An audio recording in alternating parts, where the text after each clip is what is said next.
High viewers, welcome to computers Adda. ఈ వీడియోలో MS Excel టోటల్గా మనము 3 ట్రిక్స్ నేర్చుకుందాం. అవేంటో ఒకసారి ఇప్పుడు చూద్దాం.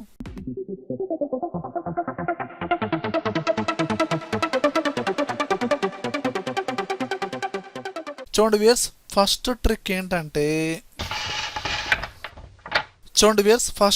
ఏంటంటే యాక్చువల్గా మనము మీరు ఎక్సెల్లో ఒక నెంబర్ అనేది టైప్ చేశారు. అది 11 డిజిట్స్ కనుక దాటితే ఎలా డిస్ప్లే అవుతుందో ఇదిగో చూడండి. నేను ఇక్కడ నెంబర్ అనేది టైప్ చేస్తున్నాను, 4 డిజిట్ టైప్ చేశాను. ఓకే, ఇలా ఎప్పుడైతే 11 డిజిట్స్ దాటిందో ఆటోమేటిక్గా నెంబర్ అనేది ఈ విధంగా డిస్ప్లే అవుతుంది. కంప్లీట్గా డిస్ప్లే అవ్వదండి. ఓకేనా? దీన్ని నెంబర్ ఫార్మేట్లో కన్వర్ట్ చేసాం అనుకోండి, మళ్ళీ మనకేంటి లాస్ట్లో మనకి జీరోస్ యాడ్ అవ్వడం ఇలా జరుగుతూ ఉండేది. వాటిని రిమూవ్ చేయడం, ఎడిషనల్గా ఇలాంటి ఆప్షన్లు వాడాలి.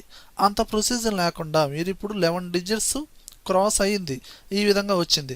ఇప్పుడు మీరు ఈ పర్టికులర్ సెల్ని, నాకు నెంబర్ అనేది కంప్లీట్గా డిస్ప్లే అవ్వాలి, ఆ సెల్ని సెలెక్షన్ చేసి ఫార్మేట్ అనేది మీరు టెక్స్ట్ ఫార్మేట్లో కన్వర్ట్ చేయండి.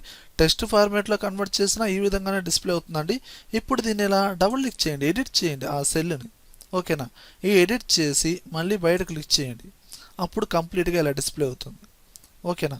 ఇలా మీరు ఎక్కడైతే నెంబర్ టైప్ చేశారో అది 11 డిజిట్స్ కనుక దాటితే ఈ విధంగా డిస్ప్లే అయితే టెక్స్ట్ ఫార్మేట్లో డైరెక్ట్గా కన్వర్ట్ చేసి డబుల్ క్లిక్ చేసి మళ్ళీ బయట ఒకసారి క్లిక్ చేయండి వేరే సెల్ మీద, మనకి నెంబర్ అనేది కంప్లీట్గా డిస్ప్లే అవుతుంది. ఓకేనా? అండ్ నెక్స్ట్ ట్రిక్ ఏంటంటే, ఇప్పుడు మనం సమ్ అనే ఫార్ములా అనేది అప్లై చేస్తాం, పర్టికులర్ సెల్ అప్లై చేస్తాం. దాని కింద ఉన్న సెల్స్లో కూడా సమ్ అనే ఫార్ములా అప్లై చేస్తే ఫిల్ హ్యాండిల్తో డ్రాగ్ చేస్తే ఆటోమేటిక్గా ప్రతిదానికి ఫార్ములా అప్లై అవుతుంది. కానీ ఇప్పుడు ఈ రిపోర్ట్లో గమనిస్తే నాకేంటండి, అక్కడక్కడ పర్టికులర్ కాలమ్స్లో సమ్ అనే ఫార్ములా అప్లై చేయాలి. అంటే ఇక్కడ సమ్ అనే ఈక్వేషన్ వాడాలి, దీన్ని ఫిల్ హ్యాండిల్తో డ్రాగ్ చేయాలి, మళ్ళీ ఇక్కడ యూజ్ చేయాలి, మళ్ళీ దీన్ని ఫిల్ హ్యాండిల్తో డ్రాగ్ చేయాలి. ఇంత ప్రొసీజర్ లేకుండా ఎట్ ఎ టైం ఎన్ని కాలమ్స్లో అయితే మీరు సమ్ అనే ఫార్ములా యూజ్ చేయాలో అన్ని కాలమ్స్లో ఒకేసారి ఆటోమేటిక్గా ఫార్ములా అప్లై చేయొచ్చు. దీనికోసం మీరు ఏం చేస్తారంటే, ఈ టోటల్ రిపోర్ట్ని సెలెక్షన్ చేయండి, హోమ్ మెనూలో లేదా హోమ్ ట్యాబ్ ఏదైనా అనొచ్చు, find and select, go to special.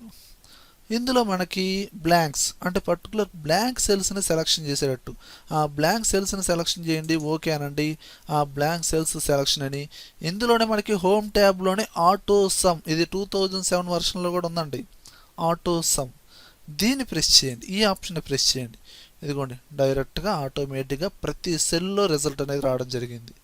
లేదా దీనికి డైరెక్ట్ షార్ట్ కట్ ఏంటంటే auto some short cut Alt equal to, very very basic question అండి ఇది. ఓకేనా? ఆల్ట్ ఈక్వల్ టు అనండి, అదిగోండి ఆటోమేటిక్గా రిజల్ట్ వచ్చేస్తుంది. అంటే ముందుగానే బ్లాంక్ సెల్స్ని సెలెక్షన్ చేశారు, అవి కాలమ్స్ అయినా రోస్లో ఉన్నా ఎక్కడున్నా సరే ఆ బ్లాంక్ సెల్స్ని సెలెక్షన్ చేసి డైరెక్ట్గా మీరు ఆ షార్ట్ కట్ అయినా యూజ్ చేయండి, డైరెక్ట్గా ఆ ఆప్షన్ అయినా యూజ్ చేయండి. ఓకేనా? అండ్ నెక్స్ట్ ట్రిక్ ఏంటంటే, ఇప్పుడు మనకి డేటా వ్యాలిడేషన్ అనే ఆప్షన్ తెలుసు కదండి. ఆ ఆప్షన్ ద్వారా పర్టికులర్ సెల్స్లో డేటా అనేది వ్యాలిడా ఇన్వాలిడా పర్టికులర్ కండిషన్స్ అప్లై చేసుకోవచ్చు. ఇప్పుడు ఈ పర్టికులర్ రిపోర్ట్లో నేను ఏం చేశానంటే, ఇక్కడ ఈ క్వాంటిటీ అనేది 15 లోపు మాత్రమే టైప్ చేసేటట్టు. ఓకేనా? 13, 14 కూడా ఓకే అక్కడక్కడ ఇచ్చుకోవచ్చు. 15 కనుక ఇచ్చి 15 కన్నా ఎక్కువ ఇచ్చినా 15 ఇచ్చినా తీసుకోదండి. నేను 15 అని ఇచ్చాను, ఇదిగో తీసుకుందా.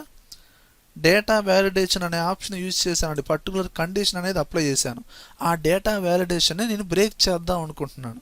కండిషన్ అంతే ఉండాలి, కానీ నాకు కావాల్సిన వాల్యూ అనేది అక్కడ ఉండాలి. ఇక్కడ ఫర్ ఎగ్జాంపుల్ నాకు ఇక్కడ 8 కాదండి 18 రావాలి. 18 టైప్ చేస్తుంటే తీసుకుంటుందా? తీసుకోదు. ఎన్నిసార్లు రీట్రై అన్నా ఇదిగోండి తీసుకోదండి. మీరేం చేస్తారంటే, ఇక్కడ వాల్యూ ఎంతైతే రావాలో ఆ వాల్యూ ఇక్కడ ముందుగానే టైప్ చేసుకోండి. ఈ పర్టికులర్ డేటాని కాపీ చేయండి, ఇక్కడ డైరెక్ట్గా పేస్ట్ చేయండి.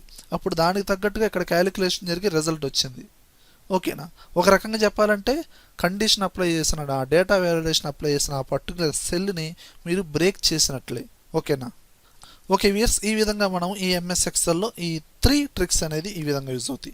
వ్యూయర్స్, ఈ వీడియోలో కంటెంట్ ఉంటేనే లైక్ చేయండి, లైక్ చేశారంటే నలుగురికి షేర్ చేసినట్లే. అలానే యూట్యూబ్ ఛానల్ ఇంతవరకు మీరు సబ్స్క్రైబ్ చేసుకోకపోతే అంటే సబ్స్క్రైబ్ చేసుకోండి, పక్కనే ఉన్న బెల్ ఐకాన్ని ప్రెస్ చేయండి. Thank you very much.